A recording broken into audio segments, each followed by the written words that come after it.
Welcome back. If you're an Elvis lover, there is a concert taking place next Tuesday night at the Sagebrush Theatre. Adam Fitzpatrick joins us today. Great to have you on. Thank you for having me. Is that your real hair?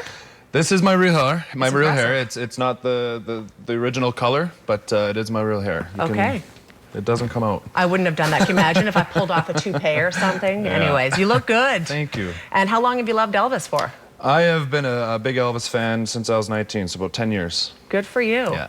Good for you. And I understand that you were the first runner-up in an ultimate Elvis competition last summer. Yeah, that was it was just an honor to make the competition. You have to win a competition, a preliminary, to make it into the World Ultimate Elvis competition. And last year I was lucky enough to win in my hometown of Penticton. And you know, it was such a rush, and I still watch YouTube videos of that day of me being announced second just to make sure it's still real. How does it go amongst all the competition? There's so many different Elvis impersonators. Now, you're young. I wouldn't put you at more than, what, 22? 29. You're 29. Yeah. Great. Yeah. But there's a lot of them out there, but you've got the edge of being young. Do you think that helps you, or do you think...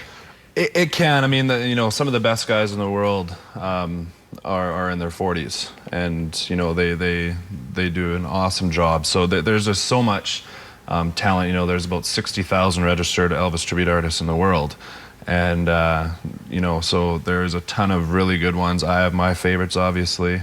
So, and I've seen them all. Well, not all, but I've seen most of them, and they're a pleasure to watch. It's a lot of fun. Where do you compete? Do you stay usually within the BC area, or have you ever gone stateside? No, I do. In 2012, actually, I won my first competition as a professional in 2012 in San Diego. There was a competition at the Pala Casino Resort, and that was my first year making it to the Ultimate Elvis. And I finished top 15 that year, and I've competed in Oklahoma, North Carolina a couple times.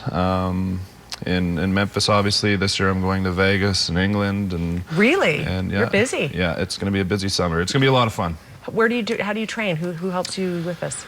Well, I was never a singer before I started doing this 6 years ago, and so my voice. I've just listened to so much Elvis and watched so much Elvis that it was just kind of training myself to try to sound just as, you know, as close to him as I can. And we came out, actually it's funny, we came out with a country album, and it's a non-Elvis country album, so I had to find my own voice for the country album. And it was hard, but I had really good help from the producer Jimmy Legoo and my manager Mike Shell. Let's talk about this. We've got a close-up here of that album, and it's just been released. Is it hard to make the transformation from Elvis to Adam? It is. Funny enough, it is. It was a ton of fun. There's 4 songs on the album, and you know there were some times where there was a little frustration with myself just because I couldn't.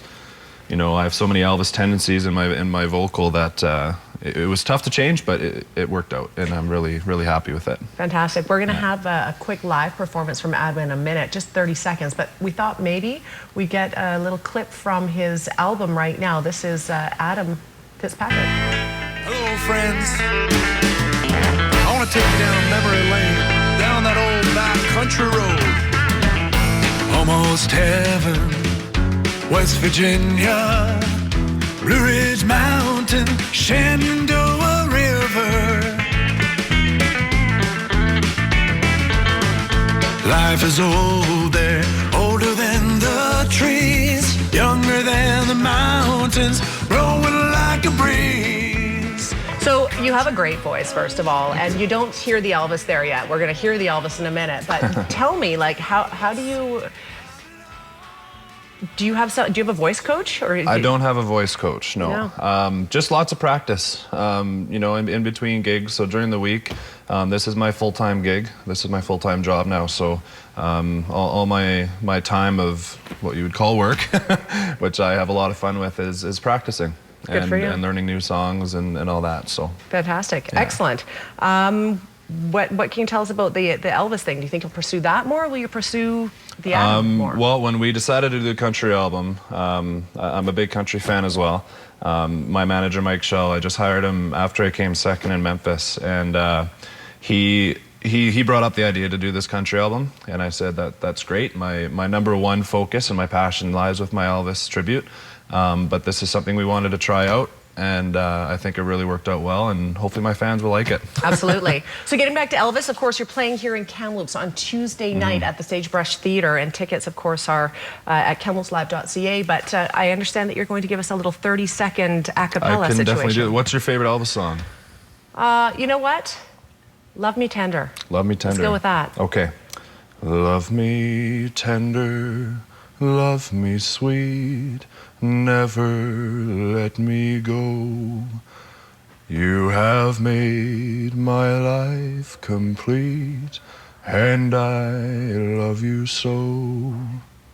Love me tender, love me true, all my dreams fulfill. For my darling, I love you, and I always will. Lovely. I think you either have that sound or you don't, and you definitely have it. Thank you. Thank you. So it's pretty cool. Thank you. Excellent. I'm glad I didn't sing before, because then I would have to change and try to train my voice to be an Elvis voice, where now I just have to try to train it to find my own. Exactly. Yeah. Find your own voice, go back. Anyways, lovely to have you on the show. Thank you. I wish you luck with your album. Thank you. And we'll, of course, let people know that tickets are still available if you would like to go and check out Adam next Tuesday night at the Sagebrush. So thanks for being here. Thank you very much. I just want to right. give a quick shout out. We have a partnership in the tour. My manager, Mike Shell, is co-owner of Shell Shock Entertainment. And we have a good friend of ours in Alberta who works as a booking agent for us with TCB Rock and Roll Legends. So that's who's putting on the show, and it's going to be a lot of fun. Come on out.